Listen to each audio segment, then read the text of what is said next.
Hi everyone, welcome. My name is Billy. Today I would like to share with you two dresses with Peter Pan colors. One of them is an update from my last video, video 67. So the first dress that I will share with you today is the update. This is the dress that I first talked about in my last video. So what happened was after I shot the video, the more I looked at it, the more this dress just seemed kind of matronly to me. I cannot explain why, but somehow it just looks matronly despite this kind of somewhat cutesy Peter Pan colors. And so normally my standard go-to solution when a dress looks matronly is simply to shorten the hemline. And so that was what I did in this case. And so then I decided to play it around with how much I should shorten the dress. And so I decided anywhere from 1.5 inches to 3 inches would be good. You know, anything less than 1.5 inches, I didn't really see the effect. And anything more than 3 inches would look a bit too short. So my final decision was between 2.25 to 2.5 inches. And so here is a picture of the before and after. And as you can see, the after one is not too short. So I am very happy about the outcome. And about the sort of decision why I decided to shorten it by 2.25 to 2.5 inches, there's actually another reason for that decision. Because I mentioned in my last video, video 67, that I wish I had enough fabric to cut out a belt with the same fabric. Traditionally, that has been my preference because I find that really gives the dress a very cohesive look. But in that case, you know, when I was making up the dress that I talked about in video 67, there was just not enough fabric at all. So I paired it with a generic navy blue belt that I had actually from H&M many years ago. But I just was not thrilled with it. So the reason for shortening the skirt by the 2.25 to 2.5 inches is so that it will allow me to cut out a belt with the same fabric. And to cut out this belt, I needed a strip of fabric that is 2 inches wide. And because the hem obviously is not straight, so then I figured that 2.25 to just under 2.5 inches would give me enough sort of a room to try to cut out as straight of a strip of fabric as possible. And so I'm very happy that I was able to do that. So this is the belt itself, you know, that I cut out. However, there was not enough fabric to really cut out the entire thing. So this is exterior side, you know, with the belt buckle and then the rest of the belt. And then normally, not normally, this is how I fasten it. I just have the snaps here, you know, one side here, one side at the end to secure in place. So this belt is not adjustable. But yeah, it's not been an issue because traditionally I try to keep my weight fairly constant. And so here is an interior look of the belt itself. As you can see, I didn't have enough to make up the entire belt with the fabric that I cut off from the hem. But it didn't matter. I just connected with some leftover white fabric that I have. Actually, this is a leftover shirting fabric from my monster shirt that I talked about previously. And so this is what it looks like, but it's fine. It works very well. And so this is what happened. So overall, I am really happy about how this modification turned out. The interesting thing about the final length of this dress is that it's not too short, that I would always wear it as a shift dress. So in a way, that really gave me two options. One is wearing it as a shift dress without the belt, and one is wearing it with the belt. And And the good thing about this result is that even with the belt on, it didn't look too short. It's a little on the short side, but not too short. And so I am really happy about that. And so here is a side-by-side comparison of this dress as a shift dress with no belt and one with wearing with a belt. And also, since this dress is a little bit on the short side, I also tried pairing this dress with black pantyhose. And so here is a look of this dress paired with the black pantyhose. And it's interesting. Well, in New York, it's interesting. There is a certain, I would not call it a dress code, but just how generally people dress.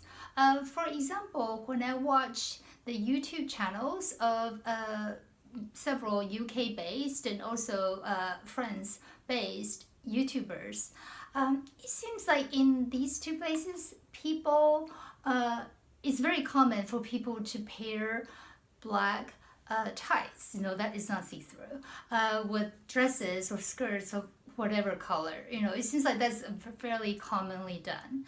But in New York, you don't see that at all. Obviously, this is not a value judgment. Not one is better than the other. It's simply that people in different parts of the world have different habits. So for example, in New York, you simply do not see that ever. And I'm obviously no authority on fashion, but I think having gone to school and work and lived in New York City for about 25 years, I think I could say from all these years of observation that I just don't see that. And so in New York, you only wear black tights with blacks, really, skirt or dresses, or maybe very, very dark navy or very, very dark colors, such as very dark brown. Otherwise, you just don't see that. And with black pantyhose, there is a little more leeway, but still, you would never pair it with anything that is a light color. In New York City, or I should say in Manhattan, black pantyhose is just not common in the first place, but you do see it every so often, and I do personally quite like that look anyway. However, you only see people pairing black pantyhose with skirts or dresses are relatively dark in color tones, so such as black or navy blue or very dark brown. You just don't see paired with light colors.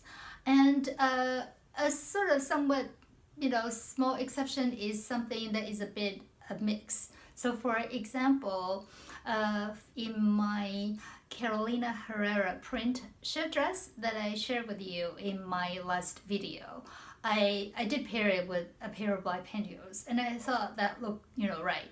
And also this one here, because it's short, and also because of it has some dark color component to the dress itself, so that also works out great. And obviously, this observation is, not a value judgment. Not one is better than the other. Simply people in different locations have different habits. That's kind of one good thing about watching YouTube channels from people in other parts of the world, because then you get to experience their culture, and that really broadened up my horizon. So I really enjoy that. So here is a quick video of this revamped blue dress with Peter Pan colors. And as always, I paired this dress with a pair of 3.5-inch heels in black. And I really love this new look so much better, and it no longer looks matronly to me. And that is really one of the benefits of having this ability to make one's clothes, because I can modify any way I like, obviously within the constraints of the fabric availability, but really just love it. So I'm very happy I took the time to make this change, and so I am truly happy about the outcome. The second dress that I will share with you today is this one here, made from 1 yard of about 56 or 57-inch wide cotton sateen that I purchased from movefabrics.com also about 2.5 years ago. So I purchased this fabric about the same time that I purchased the Carolina Herrera print fabric that I talked about in my last video 67. And so here's a look of this sateen. I just love it. It's so cutesy, and it's this very pretty pink. And one thing I liked about Mood Fabrics' proprietary line of this cotton sateen is that you can clearly see the sheen of this fabric. The sateen, sort of the sheen portion, is fairly prominent, but it's not too much, like a silk chamois, for example. So I just really love it. So after the successful alteration of the blue dress with Peter Pan colors that I just shared with you, I decided I want to use this fabric for the same thing. But because I only had 1 yard of this fabric, and I knew this fabric was not a good candidate for a contrasting color. So I knew I would make the Peter Pan color with the same fabric. So originally I figured that I would make a sleeveless shift dress with Peter Pan color just because of the very limited amount of fabric that I had. But then when I was playing around with the pattern piece placements, I was able to push out everything as far out as possible, and so quote unquote managed to actually cut out a pair of the short sleeves. And everything is on grain because also this fabric has 3% elastane, which these days I don't buy fabrics with stretch, but I did back then. And so everything was cut out on grain until I realized a huge mistake I made. And so here is a picture of that cutting layout. And can you spot what I did wrong? So what happened was I totally forgot, which unfortunately I've made that mistake before, but managed to salvage that, was that part of the salvage of this Mood's proprietary line of cotton sateen is that one side of the salvage has a very wide, about 2-inch wide of white strips, with very prominent Mood Fabrics 97% cotton and 3% elastane. But I totally forgot about that when I was cutting out the fabric pattern pieces, because that side of the salvage was on the bottom when I folded this fabric in half, when I cut things on the fold. And so I didn't realize that when I was planning out the pattern pieces. And so after I cut out that and was drawing in the darts, then I realized, oh my goodness, this is what happened. And it was so wide that there was no way that it would even stay within the seam allowance. And so, because I only had this 1 yard of this fabric, and because this fabric is not something I would reorder because of the elastane content. So originally, I just kind of accepted, okay, this is a mistake, and it's a fatal mistake, and there's nothing I could do about it.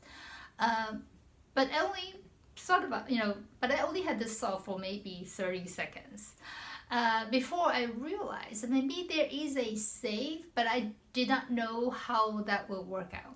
So what happened was, originally I saved a little piece of fabric weft-wise because I also wanted to cut out a matching belt for this one. And so later on I decided that if I turn the fabric the other way, and I could somehow connect it with the side of this fabric, with the salvage showing, but that would give me two back seams. One is the standard center back seam. One is the connecting seam. And so this is what the picture looks like. And so since I figured I had nothing to lose anyway, so I decided to just go ahead and do that. And if it looks okay, I would still wear it. If it doesn't look okay, I accept it. That's just a lesson, for future. And actually worked out okay. It didn't look bad at all. So this is what it looks like. So this is what the back looks like. As you can see clearly, there are two seams, And if you look a little more closely, because part of the strip is weft-wise instead of narrow, vertical. So the sheen of the cotton sateen looks a little bit off, but it's not so obvious because it's still the same fabric. And so once I sewed on the back, I decided, okay, it looks okay.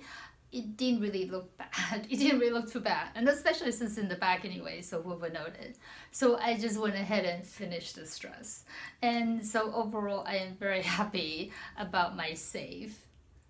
Because this dress is a lighter color fabric. So in a way, you could see the Peter Pan color much more clearly. So this is the Peter Pan color with a short sleeve.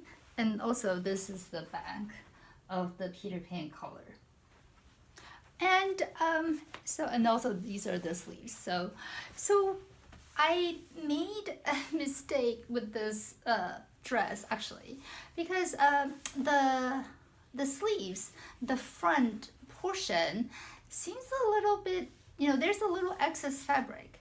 So instead of reducing the sleeve, volume here, I decided to carve out a little more in the front arm side. And so that took care of it. So because the front arm side is now increased a little bit, the size, so then there is more room to ease in the sleeves. So that works great, in terms of installing the sleeves to the front bodice. However, the mistake is that because I carved out a little bit, maybe by 1 centimeter, just kind of carve it a little bit, that in effect reduced the size of this front bodice, this portion. And so as a result, it looks a little bit tight. I mean, in a sense, it's not uncomfortable because this fabric has a little stretch. However, sometimes it looks a bit wrinkled up here just because I took in too much at the arm side. But it still looks okay. So, it's okay. And I still have to lose 3 more pounds before I get back to my pre-COVID weight.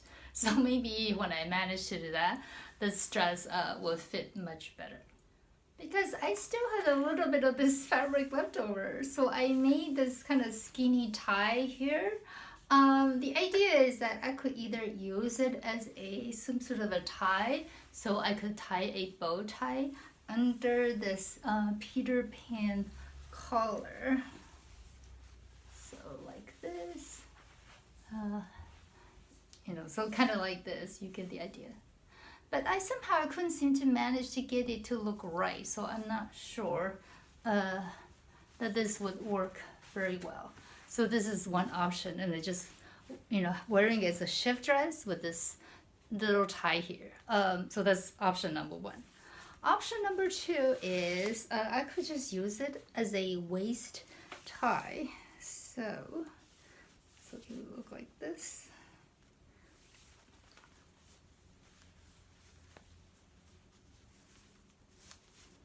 So like this, and then it would look like this.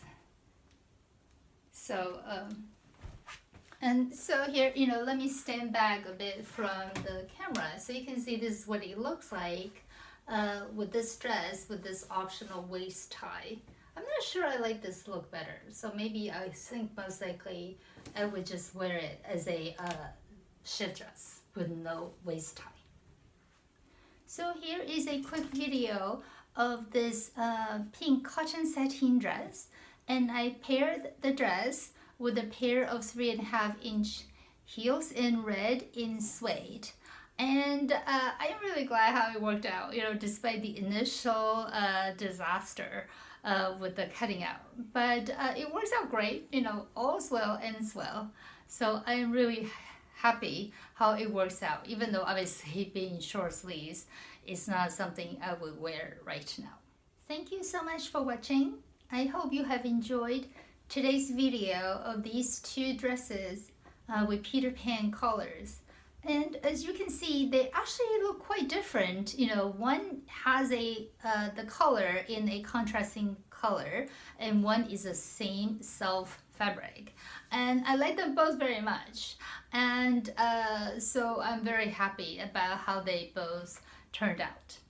So I hope you would stay safe, be well, and I hope I will see you soon. Bye-bye.